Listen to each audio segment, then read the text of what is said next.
All right. So let me introduce myself. My name is Ann Leafshoots. I am the Director of Federal Engagements for TEDCO. Considering this is an afternoon session, I'll work from the assumption that even for some of you that may be newer to TEDCO, you've been in some of these sessions and have had some exposure. But please find me after the set panel if you'd like to learn a little more about TEDCO and TEDCO programs.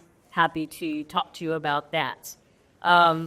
So this is a live panel. That's kind of my style. What I mean by that is, of course, it's a live panel in terms of we're doing this, but we can take it any way we want to go. So I like to have a very interactive panel. I am happy to kind of adjust our flow if we're getting lots of questions on a topic. If you all want to interview, investigate with questions, I'll be for our panelists a little more. We're here to work together to make sure we get good information to you. So this is a live panel. The other thing is my goal is for this to be a very practical panel. A lot of companies that we work with the federal programs, and by the very nature of some of the small business programs, they're newer companies. They don't have large departments and large budgets, so you have shorter runways. So you could talk about things that are 3 years out, and it's just disconnected from the reality that newer business, that smaller business has. So we even talked about this ahead of time. We're really going to try to focus on gains and substance that you can immediately put to use, that you can start learning about now, start operationalizing it now. So our goal is to take this complicated, what seems complicated, world of working with the Department of Defense, working with federal labs, and how can we take this and try to short it to the ground for you so you can get started right away on learning things and taking steps. So on that note, I'd like to share with you our panelists here today.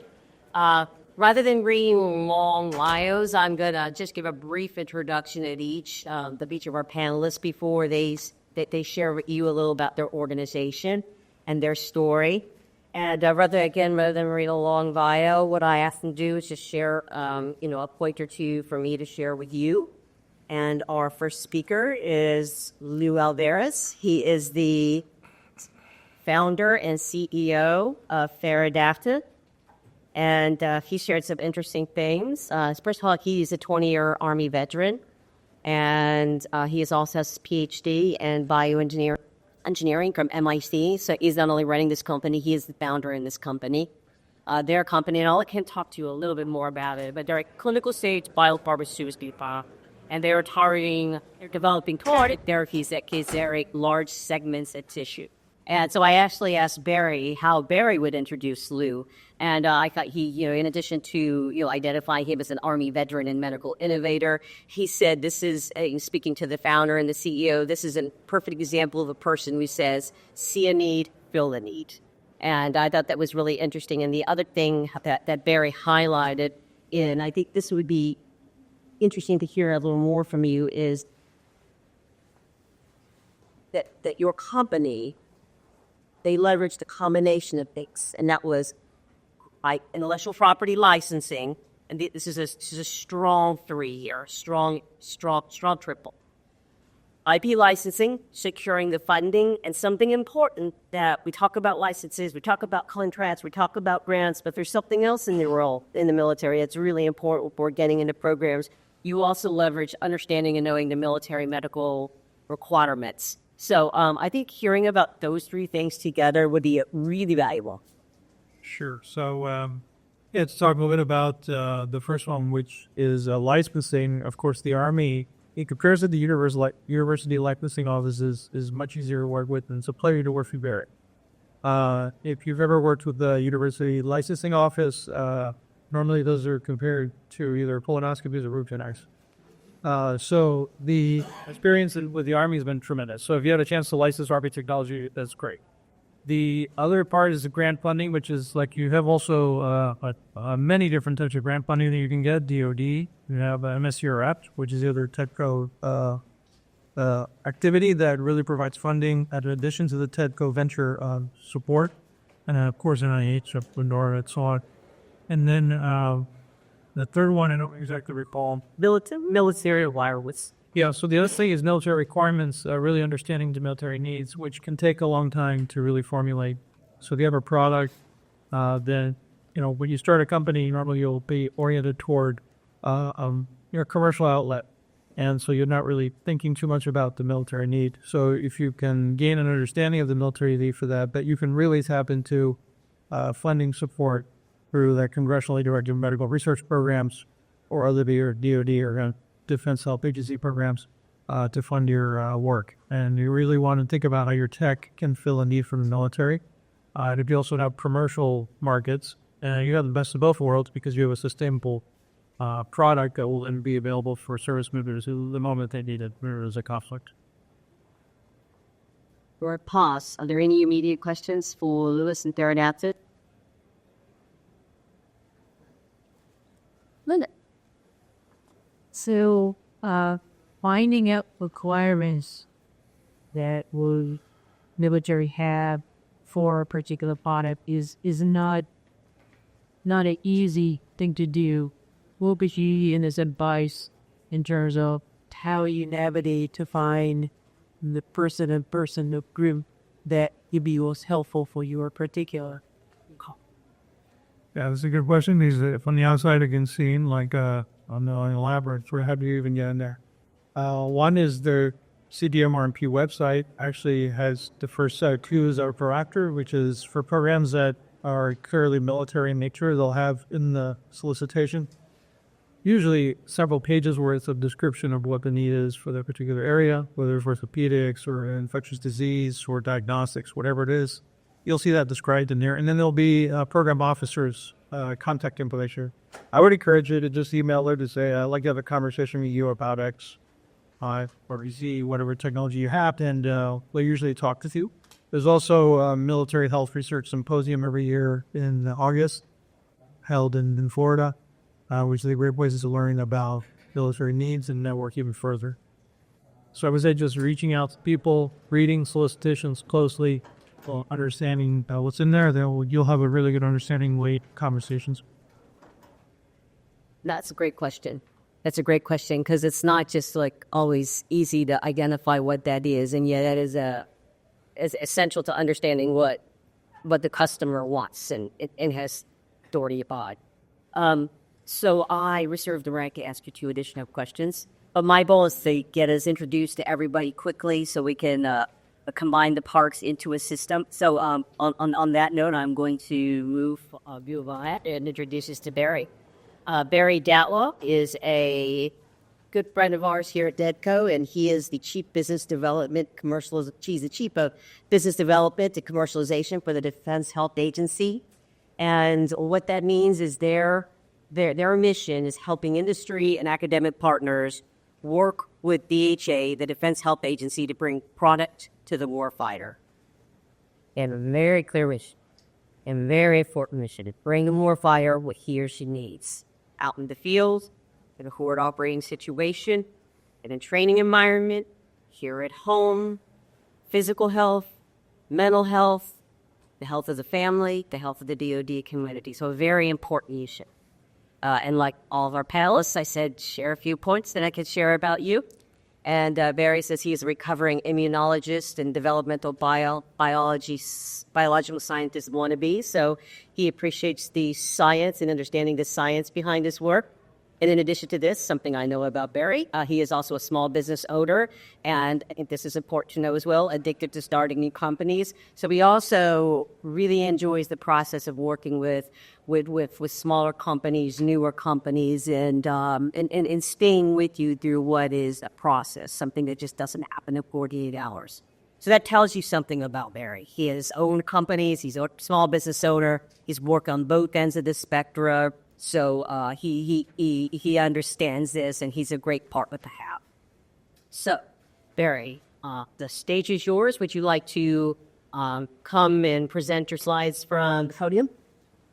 A couple of slides would be good. To your question, it's really hard to know what the Army wants, the Navy wants, the Air Force wants, and now you have an agency called DHA that combines all of them for healthcare and research in a separate agency than Army, Navy, and Air Force. Recommendation, find a friend, put him on your board, co-found a company with a better rule. He knew what the military needed because he had people who were suffering and wanted to make that difference. We change our requirements based on what's going on in the world.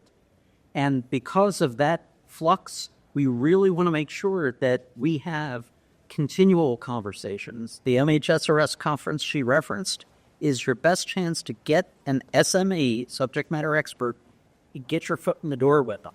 Because if you go to the CDMRP website and you read it, and he had a good suggestion, call up the program manager. But do you really know? I see Steve waving. Yeah, you use your mic. We're trying to record. The mic. We'll use this one. So yes. So I wanted to give a little bit of background as to how you can expect DHA to interact with you. Part of the challenge, and TEDCO has been wonderful about helping us do this, is that we keep changing the seats and who's over here and who's over there. So my true apologies for the fact that we may not immediately ourselves remember who has moved from one part of this DoD to another. It's also critical to know that we represent the Department of Defense and our allies in arms. So where we are physically in the world, we collaborate with the Brits and the Aussies, the Canadians, Israeli. We have to serve the mission with other people. It can't be just DoD alone, and particularly when it's overseas. My own views, emphasis, as previously mentioned, was products, not licenses, not patents. What products can we ensure access to? And in our world, it's the traditional vaccine, therapeutic device, medical IT, and diagnostic world. But you may have something totally outside of that. You may have a Theradaptive, a bridge between the two, or something we haven't even heard of. Bring it on. We don't know what we don't know. Usual investment areas, and this keeps changing because the requirements of first will keep changing. Operational medicine, combat casualty care, sort of EMS kind of stuff. Infectious disease is always huge. Army's been involved in almost every vaccine historically prior to certain cancer vaccine. We have our free, so you call it assistive technology transfer, and there are tech transfer offices all over this geography with this many federal labs. But what we think we can do differently, and importantly, is focus on the sales of products back to the Department of Defense. And that's different from a university that just out-licenses it and says, good luck with that, pay us lots of money. We want to buy it, and the sooner we can buy it, the better. So it lets us that making prototypes is a critical element, and if I use the mic, then they like that. Being able to make a prototype and put it into the field so that people can try it out and say, form, fit, and function-wise, it's too big, too small, too bright, too heavy. We have a different operating environment, literally, figuratively, than an OR in a hospital. Far forward, field medicine is very much like rural telemedicine, and we actually have been doing that for decades. COVID came along, and we had already been doing remote telemed decade after decade after decade. So it looks like back. I show this out of sympathy for you because I had to draw this myself. I'm a computer programmer by avocation. The idea here is most companies come to the federal government for money. Nothing wrong with that. But there are so many sources of revenue.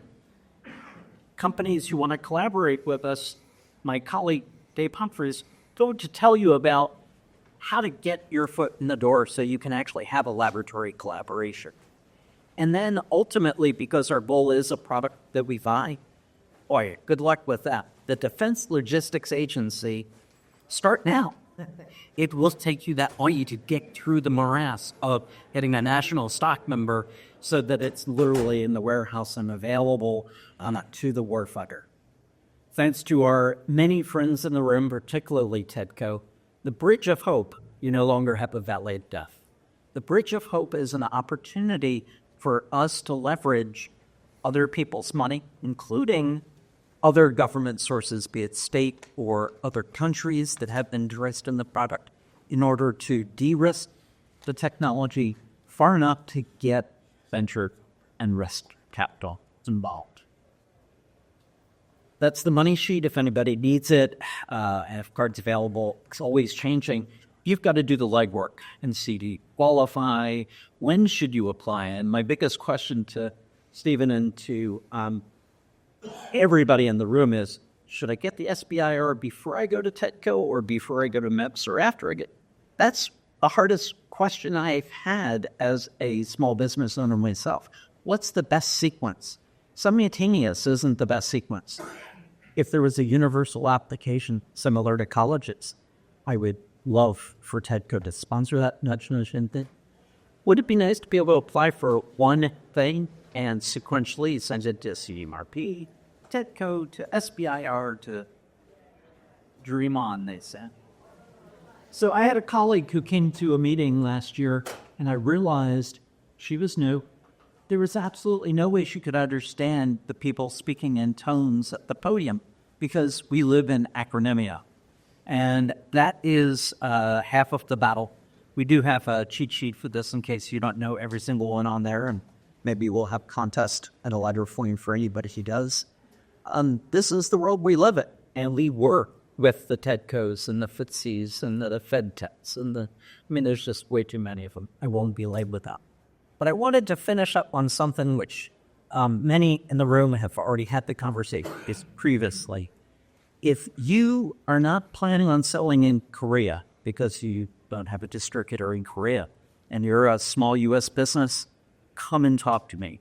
Because one way or another, we're going to try it. And if we change the world, it will be for the better. So how many folks here are from companies? Okay, how many of you have filed patents in Korea at the national stage? Okay, there's my answer, right? So the Koreans love intellectual property more than Americans per capita. Samsung files as many patents as IBM. And yet you haven't gone and filed patents in Korea. It's expensive to file patents everywhere. But what if there was a solution to that? It's called DIPIC. What if you took your invention and you offered it to a consortium in Korea, in Australia, in the UK, and they pay for patents in their country? If they said yes, they'll pay for the patent. You can give them, with their money, on the table and paying for the patents, an exclusive license to distribute in their country, and you could sell it to them wholesale. You'd still make money. They'd make money. Everybody, what's not to like? Why do you throw your intellectual property, foreign rights in the trash every month? You don't have the money. And you won't know for your investors if it's a good investment at 3 months at national stage 5 with deadlines. So stay tuned whether the EPIC will make the difference. Just got back from Korea, and I didn't destabilize the country. Trying to get this consortium off the ground there. So if you need a distributor, talk to me afterwards. So we're cycling back and forth. First, any immediate questions for Barry before we move on? Any quick questions? All right, so what we're doing is we're bouncing back and forth between the federal lab, the federal agency, the federal personnel and resources, and companies that have walked the walk, companies that have walked the journey where there's lessons learned and success to be had. And so it was great to open Lewis and Theradaptive, and great to have Juetten from Early Charm Ventures here. And this is an interesting company. So we don't just have two companies that have licensed a single technology or are building a company, but Mark's organization is a little bit of a different model. And it's really valuable to have them here because, even young companies are at various stages. So if you're at a place where you haven't even started a company yet, you might think this is way too far down the line for me, but not necessarily if you have the right partner, the right strategic partners. So you're welcome to let Mark introduce his company and what they do and the assets they have and the resources they have, help you to realize that there may be quicker paths forward to start doing the work you want to do. But a little word about Mark, just so you know, he's the portfolio development officer for Early Charm, his company, and they work to create startups. This is important, startups by licensing intellectual property from universities and federal labs. So they are engaging with these labs, engaging with these offices, working with scientists, working with young, very, very early stage companies to get this, to get these products commercialized, built. They've worked with over 40 companies to date, and they are a prospective partner for the community here at the TechTo Expo. So very interesting. So you're very early and you need help. A great person to talk to after the panel. So. Mark, it's really interesting to learn about what you do. Your company has a lot of resources, so share with our audience everything that your company can help provide as a partner. Yeah, everything would probably take a little bit too long. We do have over 48 startups in our portfolio, so we've done a lot of stuff. I guess I'm a little bit of an outsider because my background is on the university tech transfer side. So I was Iowa State tech transfer before I came over to Early Charm. So guess to start the story of Early Charm is the reason why Baltimore.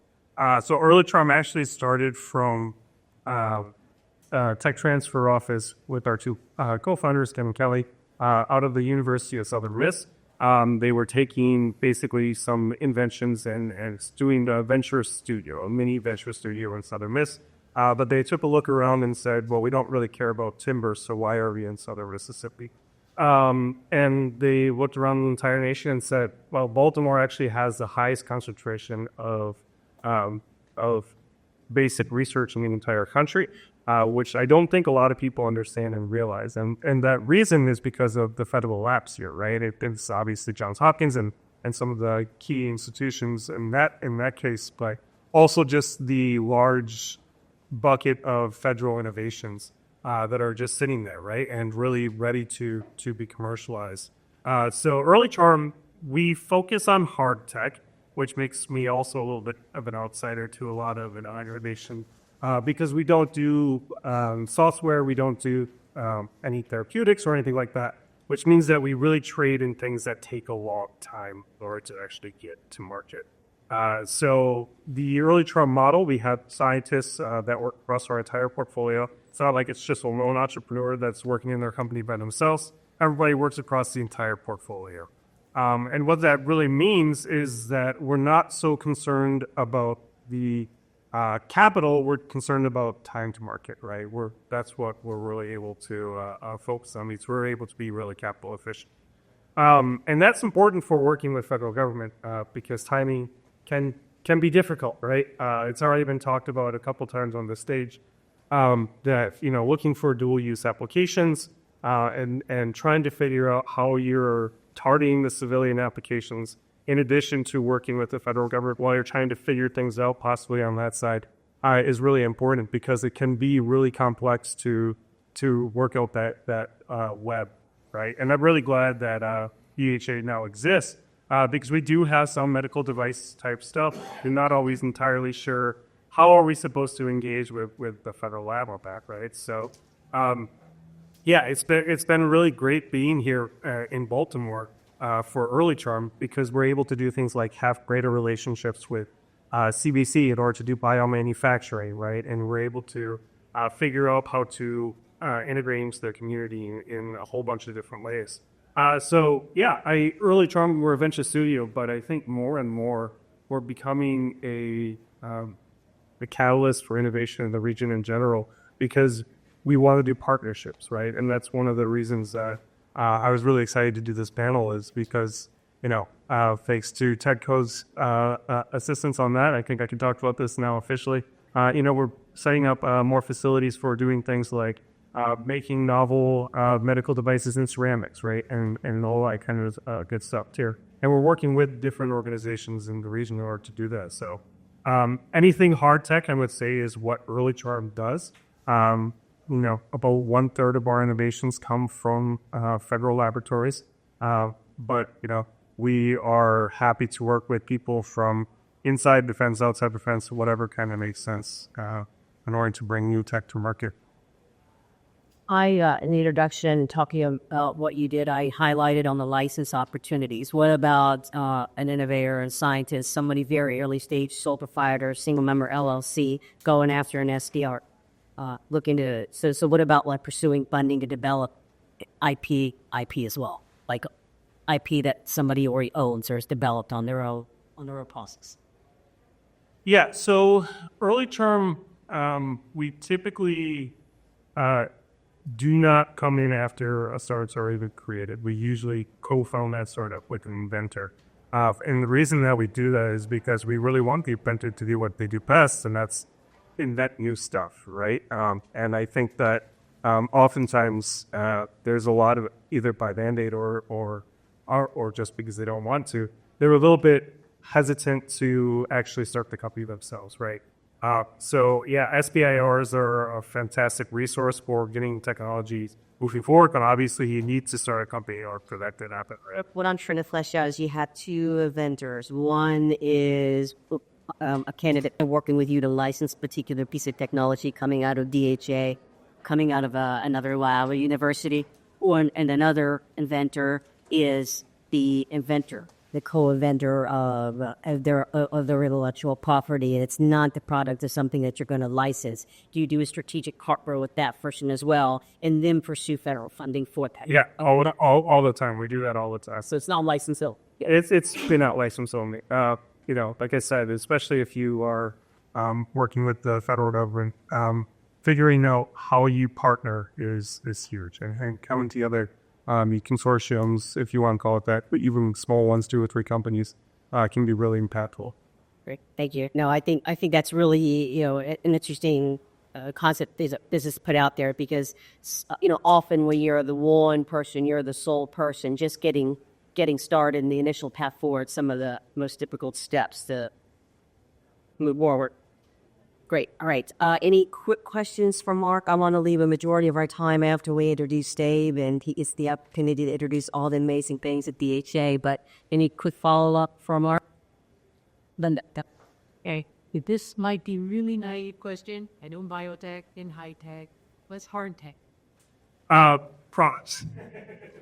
So anything that is not software or a therapy is kind of by shorthand for that. So if you can produce it, we're interested in it. That small and mid-scale manufacturing in particular, that has kind of left the city. We're working to bring that back for a lot of different reasons. But that's really what our focus is. Right. Thank you. All right, Boshadar. Yes, sure. Hi, I'd just like to say I'd really like to talk to you, and so I don't want to get lost because I've got inventions. I'm looking at a lot of different things that I think can be of great interest to you, and I don't want to get lost somewhere else. Yeah, come find it. Yeah, absolutely. Great. Next up, we have Dave Humphrey, who's a licensing officer at the Feds Health Agency. And as I shared, I had each of my panelists just send me a bullet point or two on something about them. And I like when Dave writes his bullet points. If he told me something very core first, he has a PhD of biochemistry and is a former patent examiner at the Patent Trade Office. And I'm not sure if we have any other patent examiners or anybody that has worked in that area, but it is a very detail-oriented job, and you are constantly on reviewing the state of the art. So that tells you something about Dave. He's got that background. He has 20 years of experience. I love this part, which is very. He has 20 years of experience working with scientists, nonprofits, academia, and companies of all sizes to commercialize technologies. That's important. But then he also made the point to point out that he also has 9 years of experience working with Barry. Those are harder years. Those aren't happy miles. Up to beeps. All right. Anyway, you are welcome to come up here or stay there, whatever you'd like to do. Key. So it's great. Especially with this panel, they covered a lot of things. So I know the discussion is probably what everyone is most interested in. So I will just kind of touch on a couple of points in my slides. Again, these are my views, so standard disclaimer. The DHA does not take ownership of this at all. So very simple. We want you to partner with us.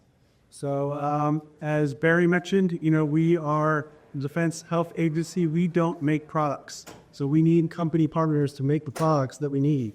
And so, it's interesting. It could be something that has phase 2 data that went through advanced development, but we could carry it all the way. But we're not in the business of making things. So we need company partners for all stages of development.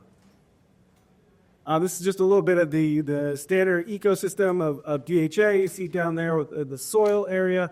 There's a lot of R&D happening at the research labs within the Defense Health Agency. You also have the medical treatment facilities. A lot of physicians who come out of the operating room who have ideas, right? Things that they can things that can be improved upon. So all that leads to sort of this fertile ground for intellectual property creation. And as these inventions and biological materials, as these things are developed and grow, we see lots of opportunities for partnership, like whether it be CREAs, collaboration agreements, licenses, could be just material transfer agreements, things in that nature. As Barry said, these are our areas, so I won't belabor that. One of the technologies I wanted to discuss, and I'm happy that our colleagues at the Jackson Foundation are in the front row here, because this is a jointly developed and jointly implemented technology. But so that picture there says a lot, right? That's a lethal dose of fentanyl. Very small amount, 2 milligrams is all it takes for the average adult, right? And it's a problem. It's cheap, it's highly addictive, and it's mixed into a lot of counterfeit drugs, in causing big problems. It was good to see in the last few months that some of the deaths are going down. But it's still, when you compare it to something like heroin, this is a legal dose of heroin. You see it's 50 times more potent than heroin and 100 times more potent than morphine. And so carfentanil is another analog of fentanyl, and something that we were looking at. So the Defense Health Agency, Walter Reed Army Institute of Research, working with collaborators at NIDA and Jackson Foundation, came up with sort of two similar but different approaches to counteracting the opioid pandemic. So over on the right, it's a fentanyl vaccine. So created a fentanyl hapten, coupled it to a tetanus toxoid and an adjuvant, and deliver that as a vaccine to prevent people from getting accidental overdose. Right. So if you were trying to overdose, this probably wouldn't help you. But if you were a first responder and you came in contact with fentanyl, during doing your job, this could protect you. Right. The other approach was to generate antibodies and to a fentanyl antigen. There are some other groups that are doing also the similar approach, but these chimeric antibodies can be introduced into, they've been introduced into animals and protect against, fentanyl exposure.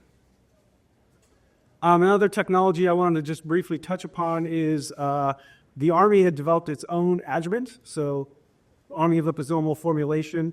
If you're familiar with adjuvants, you know that there are several out there. In fact, one of the more popular ones is the GSK AS01. It has this QS21 in it as well. But the Army has its own adjuvant, and we have been utilizing it in several clinical studies. So a malaria vaccine and HIV vaccine, and it shows a significant amount of promise. So lots of collaborations for this adjuvant. And, what we hope is that people who have their own antigen, that maybe it's not as potent as they would like, maybe contact us and say, hey, maybe we could try it with your adjuvant.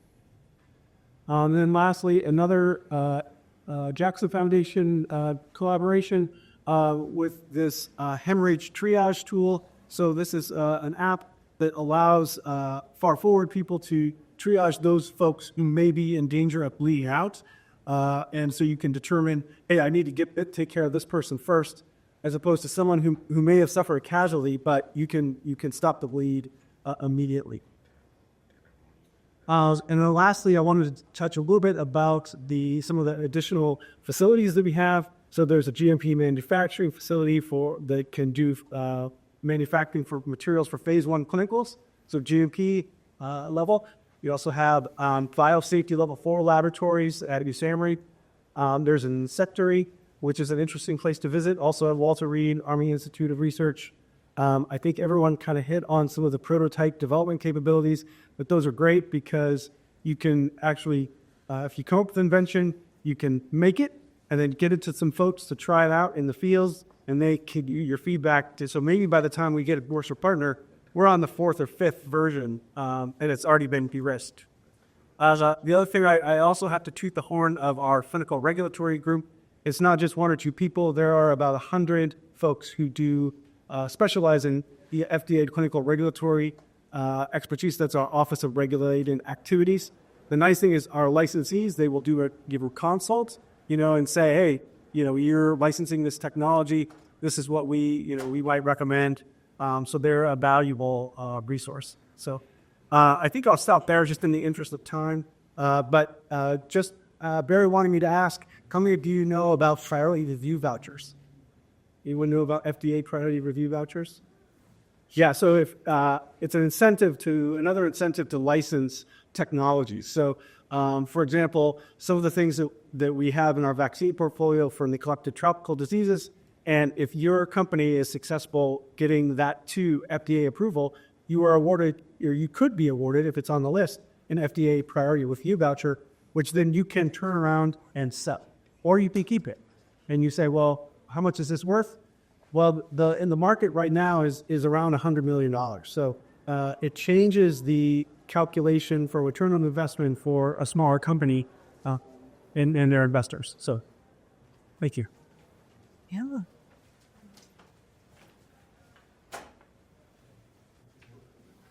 Yeah, that's perfect. Okay. Great. The priority review voucher is a great place for me to transition into my first question. I have a few for each of you, but I'll also defer to questions from the audience.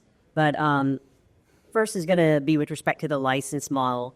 Can you talk about some of the strategic values that are embedded when you license something from the military that has been brought through the research and development process, in a federal lab? For example, your house is in order for the FDA work. You have access to the FDA consultants that are part of DHA. You probably already have the utility application file, a minimum to provisional, and that is already been complete. So I know sometimes licensing, more for our co-companies, talk about licensing. It's really important to understand some of the embedded value that's there. So we focus so much on patents. It really isn't about patents. It's about products. We have regulatory packages that are miles of paper. That's years and millions of dollars. We throw that into the license agreement. We call that other IP. We may have a CAD drawing that saves the company time in actually being able to produce a third-generation prototype because our first two had some defect that we wanted to improve upon. We have know-how. And even though the military, should I say some parts of the military, word trade secrets, know-how, show-how, whatever you want to call it, there's plenty of stuff that never gets published, but is the secret sauce to making stuff work. Sadly, the government, they just don't love trademarks like Jake and I do. So you guys have names because your name is your mark. And that has value. Could you imagine owning the mark for Hummer? How I wish. Coca-Cola doesn't make soap. They license the trademark and their trade secrets. So patents and other IP are what we convey to a company. And I know that you appreciate this, but just to reiterate it, the federal government doesn't endorse anybody, including our own licensees. So I can't say his therapy is better than anybody else's. But I can say we like to work with people who do the right thing by the warfighter, bring solutions to market. Well, we're a purchaser, a first purchaser quite often. And for a company, there's a whole lot more in a license than just IP. Press releases, events, speaking together, advocating for that alpha work. Yeah, can I just real quick add on the kind of the compare and contrast between licensing from a university and licensing from the DoD. So, I mean, I think the point of there's a lot more to just what mentioned that you license. That's true regardless. But in my experience, there's a practicality that comes with licensing from the DoD that doesn't always exist from licensing from the university. In terms of like the development that's going to need to continue to happen. Oftentimes a university professor will kind of think, job done, as soon as it leaves their hands. That is not necessarily, I don't want to say it's always the case in the university, but within the DoD, they're far more willing to partner going forward and making sure that it's really being a success. And I think it's a large part because they want to buy it, right? So there's obviously the push-pull incentive that just it completely changes the calculus on that. And the one point for the question about what is RTech, that's really important to us is because, we're still relatively small with 40 individuals at our company. We don't have all the capital equipment in the world. So, having access to labs and having access to basically all the capital equipment in the world can make a huge difference. So, I mean, there's just a ton of incentives that really push the license from the DoD.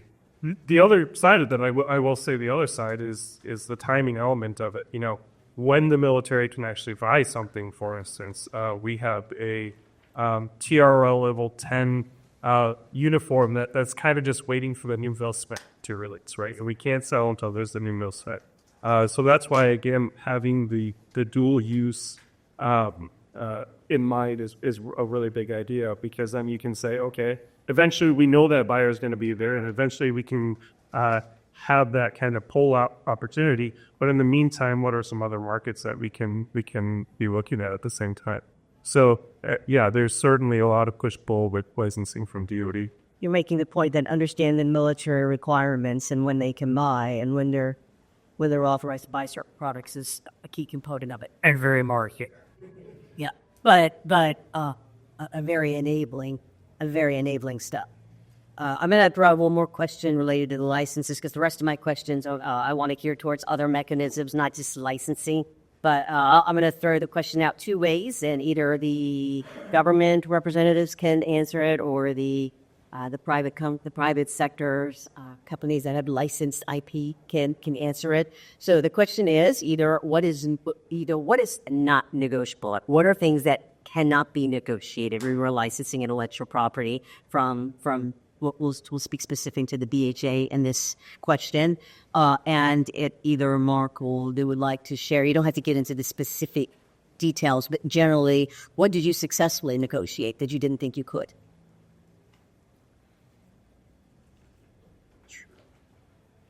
So I asked Barry if we just buy the license for $3. He said no. So our partnership, the license, the valuation, and the duty of pull onto the obviously, but everything else, all the other terms. When I think the licensing, I was thinking of upfront payments, milestone payments, royalty payments, and non-royalty sub-licensing revenue percentage payments. Those are like main terms, and you can negotiate on those all day long, depending on what is of highest value to the DHA at this time, or to the company. You might say, look, for investors, if for us already money, it would be great to lower the royalty rate. We're willing to pay you a higher milestone fee at this stage of a company because we'll have funds to do it. And the Army is much more has been willing to entertain that, but maybe some university didn't show up very formally first. So that's been our experience. Yeah, I mean, I sort of will echo what Lou said. We are pretty flexible, although I know Alan in the front row will probably say maybe not as much. There are a few things, there are a few things like that relate to infringement enforcement that are a little bit out of our control, like the fact that the Department of Justice has to take the lead on any patent infringement of a government-owned patent. So unfortunately, that's one of the areas where, like in the license, we said you cannot force the DHA to join you in the suit because we have to get approval for that. But that's one of the main and only things I can think of off the top of my head, Barry. For the fun of it, we changed the color of all clauses in our license that were required by law. And it was enough to make your eyes go buckeye. It hurt really bad. You couldn't read through because in so many federal laws that require substantial manufacture in the U.S., export control, intellectual property control, there were reserved rights. The federal government, you have to continue to be able to use it, especially if the company goes belly up.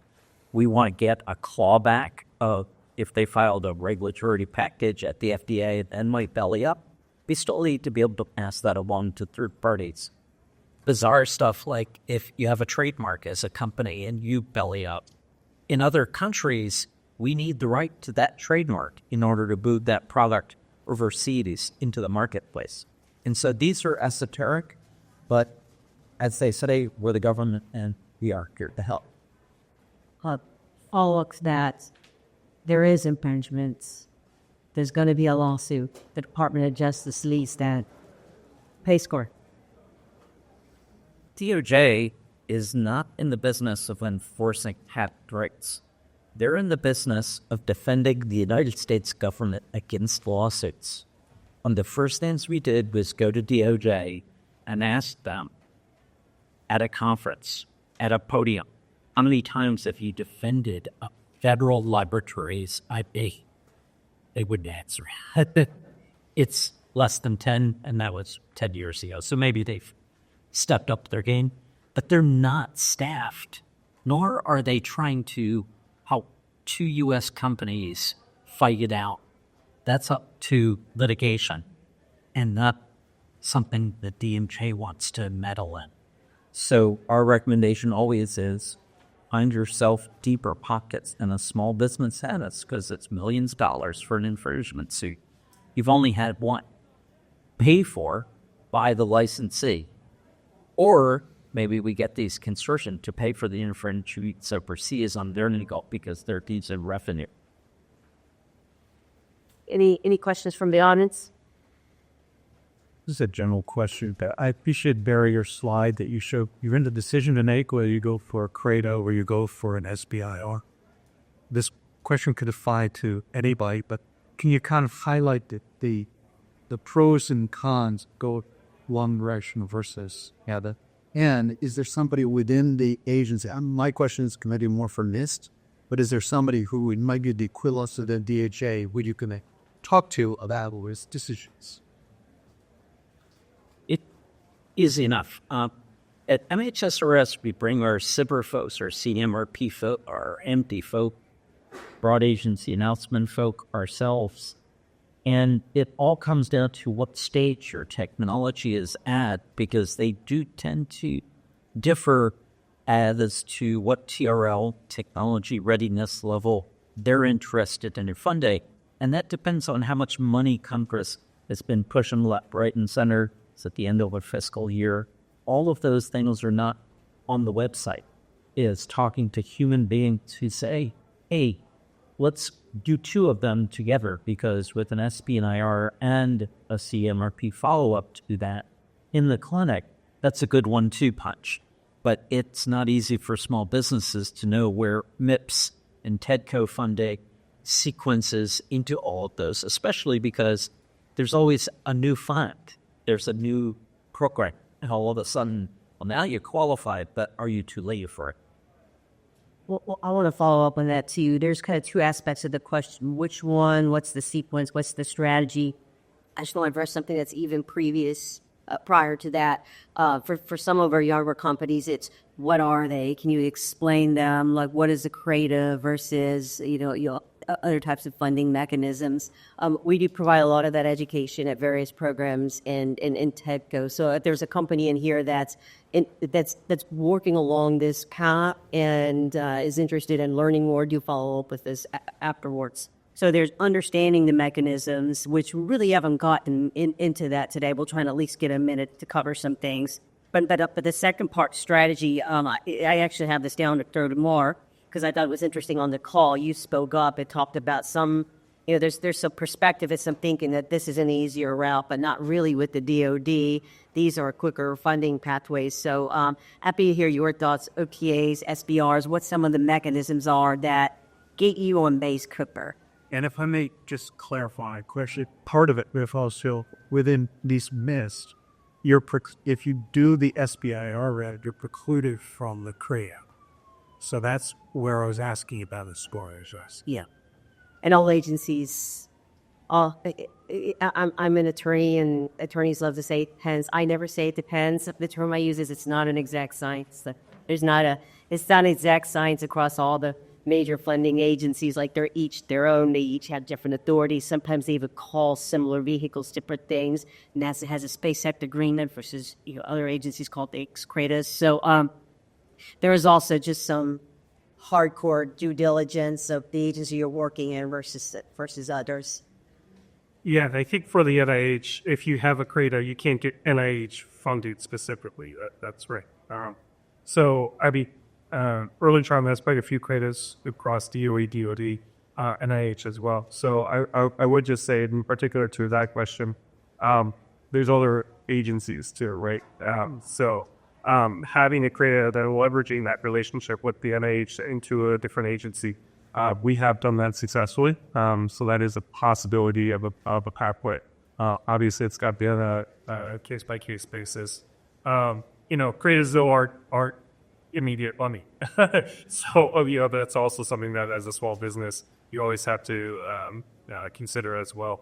But we have found more often than not, CREATAs are fundamental relationship builders that get you to that next funding tranche. So I really do recommend just about any small company. They may seem a little bit overwhelming.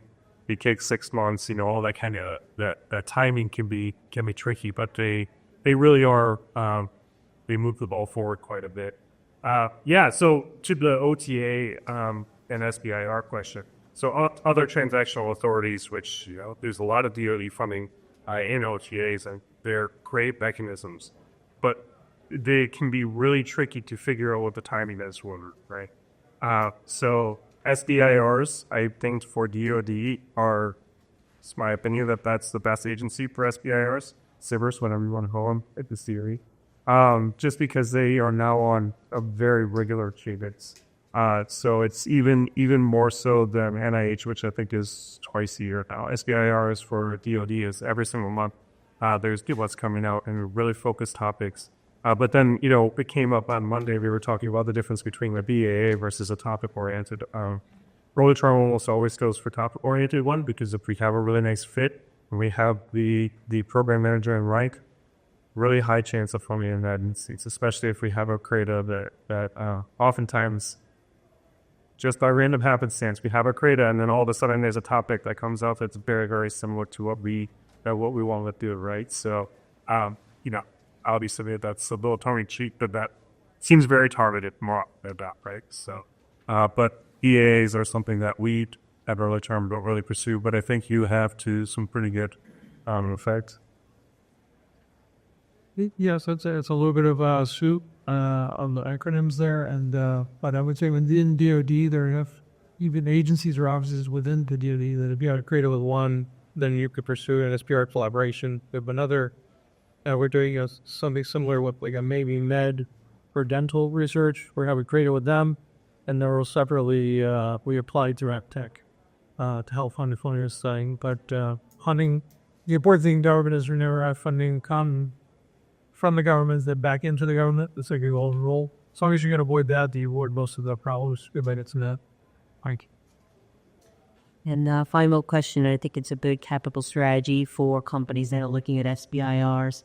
Can DoD labs and then other federal labs be upper in those applications?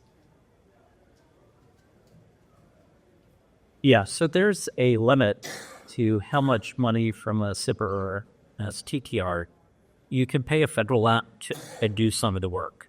So that is Peter and Paul cycling one. For better, of course, if it can be done outside of the government, all the better. The government reserves the ability to use our specialized, Not too many folks in Wu have it be a software facility that's bigger than Wuhan, right? if you need that, we're happy to make that available under an SBIR. And I forget that the percentage was something around there, but it can't be the majority. Yeah, we had a presentation a few weeks ago for some of our capital goods companies, step tech companies. Frederick National Lab, is another one that gave a presentation to our companies. They also can be subcontractors, partners. So that's another strategy on building relationships with labs while you're simultaneously looking for money to fund or product development.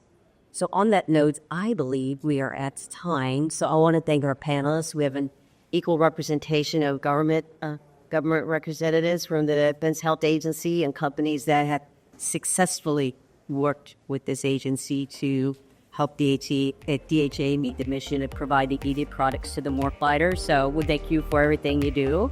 And thank you to the audience for staying with us. I hope it was valuable.